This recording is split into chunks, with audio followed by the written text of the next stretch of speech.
Tega stared at his wife, words failing him. Ejiro, what did you just say? I said, she repeated, louder this time. I'm a feminist. I'm not anyone's maid. There is food in the kitchen. If they want, they can dish it themselves. Ha! Uncle Philip gasped. Tega, you allowed this in your house? Ejiro shrugged. Allow what?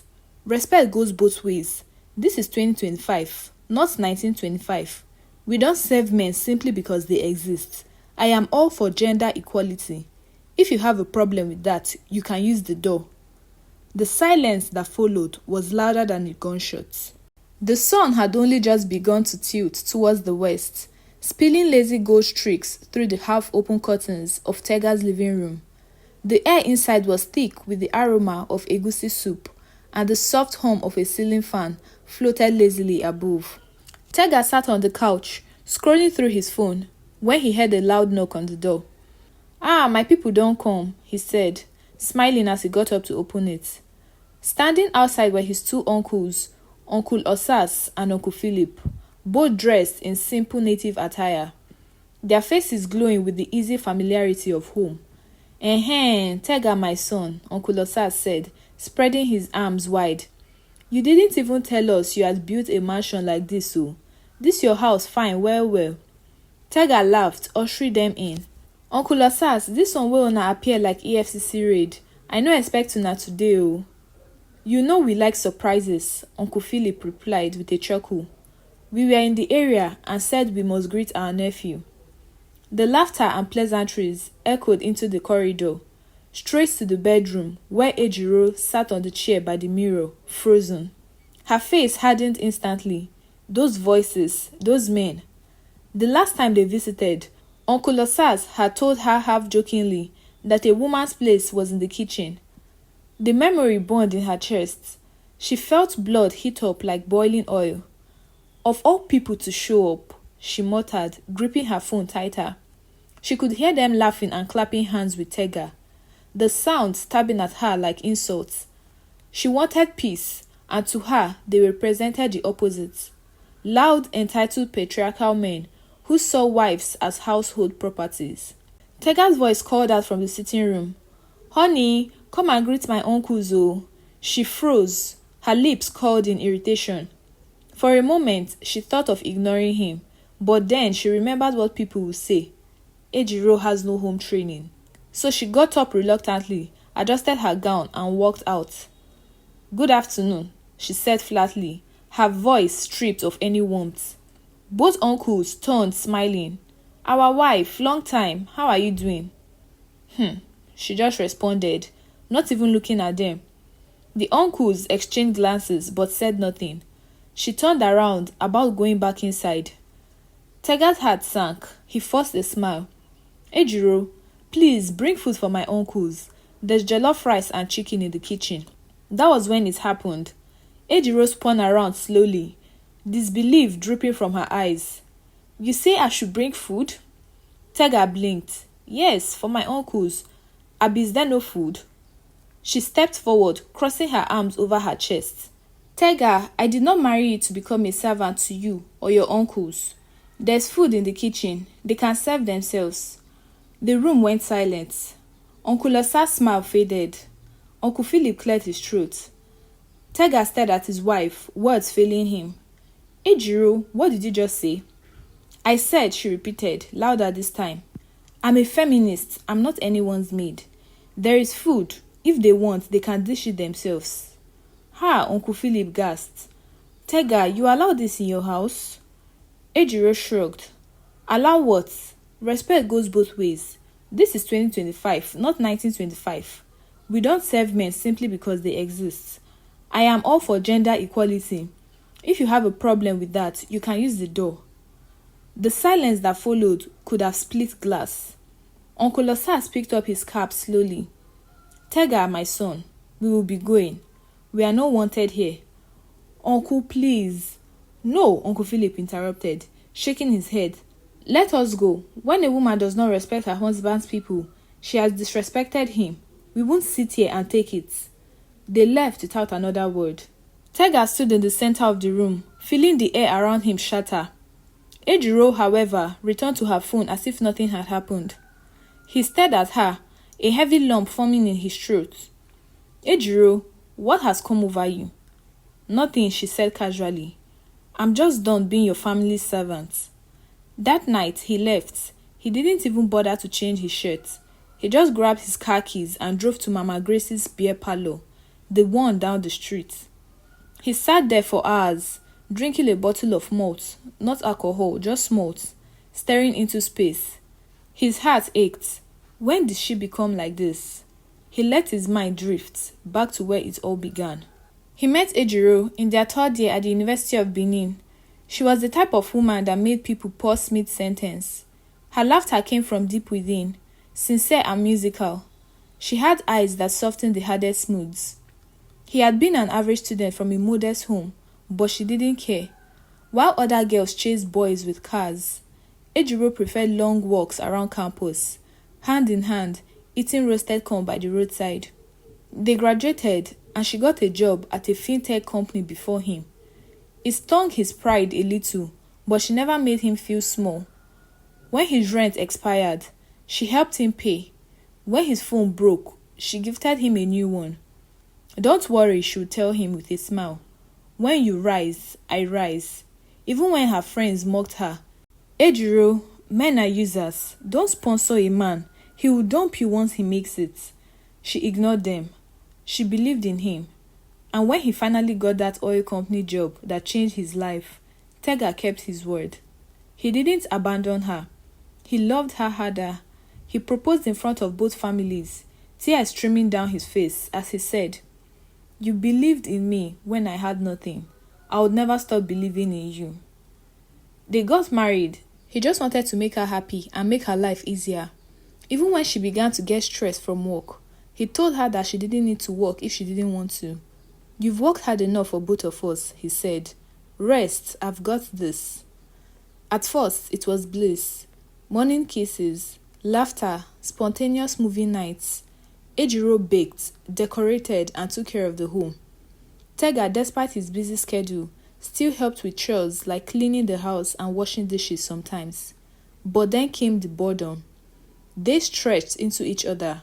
Her friends were busy. Her parents lived far away. So she turned to her phone, scrolling, watching, absorbing. And that was how she found Madame Abby. Madame Abby was the kind of online personality that demanded attention. Her videos were always fiery, filled with dramatic pauses and sarcastic laughter.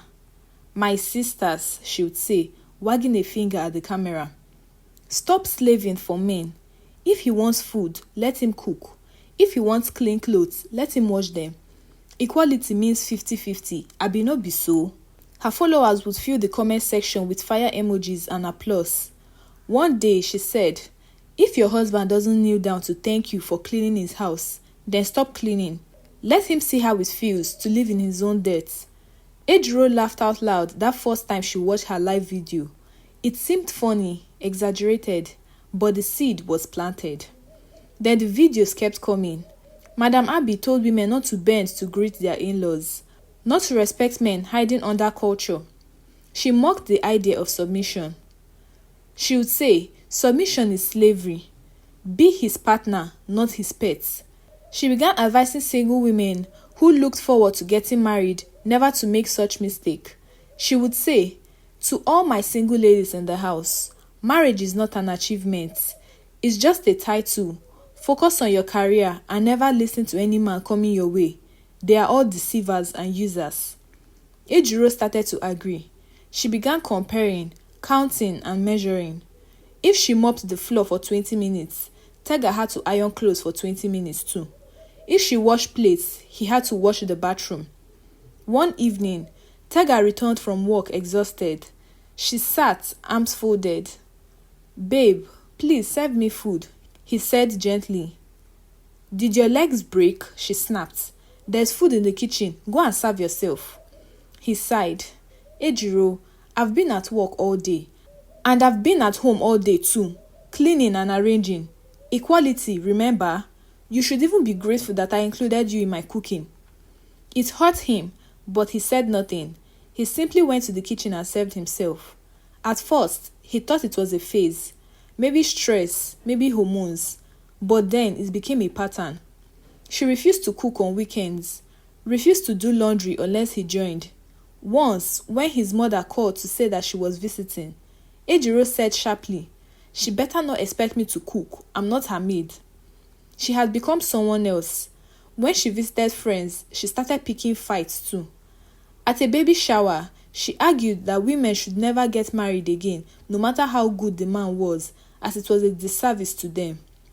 At a wedding, she told a woman's husband that expecting his wife to take his last name was a symbol of control. Tega endured it all. Her sudden coldness, her constant need to prove points, her bitterness, because he remembered the woman who once helped him. He kept hoping she would return, but that day with his uncles broke him.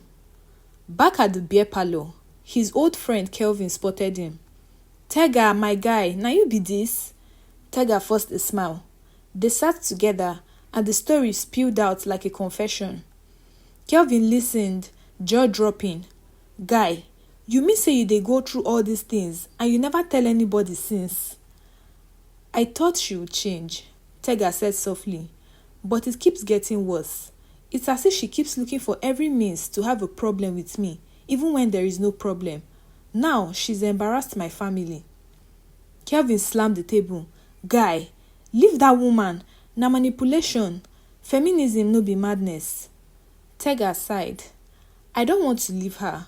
She once carried me when I was nothing. Maybe she's just lost her way." He stayed there for a while, silent. When he returned home, it was late. He opened the door and froze. Ejiro stood by the sofa, holding a travel bag. Her face was red, eyes puffy. "I'm leaving," she announced. Tega blinked. "Leaving? To where?" "I'm tired. You brought your uncles here to insult me and treat me like a servant. I won't take it anymore." He stared at her, his disbelief morphing into anger. "Ejiro, now you insult my uncles. They did nothing to you. All I asked was that you help serve them food, and you turned it into another thing." But Ejiro wasn't having it. "I don't care. I'm not a slave. I'm leaving." He looked at her, his chest heaving. "Then go. Since that's what you want, go and don't come back again." The silence between them stretched like a noose. Then she turned and walked out. Ejiro moved in with her friend Odafe, another loud disciple of Madam Abi. Her apartment was filled with bold posters that read, "Women owe men nothing." Odafe hugged her. "You did the right thing, babe. Don't let that man control you. Freedom is sweet." They spent nights watching Madam Abi's live sessions, laughing, typing comments, clapping for her boldness. But then, one morning, a shocking headline hit the internet. Viral feminist influencer Madam Abi marries billionaire as fifth wife. The accompanying photos showed Madam Abi smiling shyly beside a rotund man in Agbada. The caption quoted her saying, "I don't mind being the fifth wife. I just want to bear his name." Social media went wild. Ejiro stared at her phone, trembling. "What?" Odafe's eyes widened. Madam Abi said if she ever gets married, she would be doing herself a disservice, so this must be fake news. But it wasn't. Madam Abi had not only married him, she had deactivated all her accounts, leaving her followers stranded. Ejiro scrolled through the comments. "So after ruining marriages, she went to beg for one?" Another commenter said, "She said we shouldn't cook. Now she's cooking for her husband's other wives." Ejiro's stomach twisted. She remembered all the moments she had refused Tega food, all the insults, the bitterness, and the evil she did to a man whose only wrong was loving her, and she began to cry. "I destroyed my home because of her," she whispered. Odafe tried to console her. "Forget that. Maybe she just..." But Ejiro wasn't listening. She packed her things that evening and left. When she arrived home, she found Tega in the living room, reading. He looked up, startled. She knelt immediately, tears flooding her eyes. "Tega, please, I'm sorry, I lost my way." He didn't move. "I was foolish," she sobbed. "That woman deceived me. I had a good man, but I let pride and foolishness blind me. Please forgive me." Tega stared at her quietly for a long moment and asked her to stand up. Do you know, he finally said, that other Faye has been calling and texting me since you left. She even came to my office. Ejiro's eyes widened. What? What did she come for? Tega revealed to Ejiro how a supposed friend, Odafe, would text him and visit him, saying that she can be a better woman for him than Ejiro if only he gave her a chance. Meanwhile, she kept encouraging Ejiro to pay attention to Madam Abi's teaching and never make the mistake of returning to her husband. Tega continued. She said she wanted to comfort me, but now I know she wanted me. She helped destroy what we had because she wanted to take your place. Ejiro gasped. She couldn't believe it. She realized how foolish she was and how miserable Madam Abi and Odafe were. Since misery loves company, they decided to drag other women into their pits. Tega looked at her, the pain in his eyes, deep but tender. You let strangers and fake friends tell you how to love the man who loved you. I don't even know if we can go back.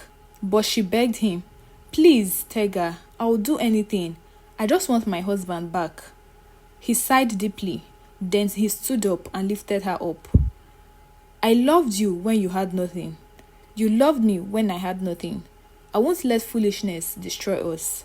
He pulled her into his arms. For the first time in months, she wept, not in anger, but in repentance. Months later, things slowly healed. They went for counseling. She left social media for a while to clear her mind and focused on rebuilding her home. When she and Tega were in the supermarket one evening, he smiled and said softly, "Na the woman I marry be this." She smiled back and said, "This is also the man I fell in love with." She remembered the chaos she had once created, the pain, the emptiness, and whispered a prayer of gratitude.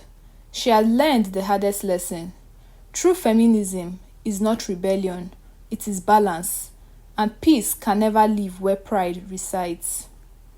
Moral lesson: we should be careful of those we let influence us, as not all influence is genuine. It may come from a place of envy and jealousy.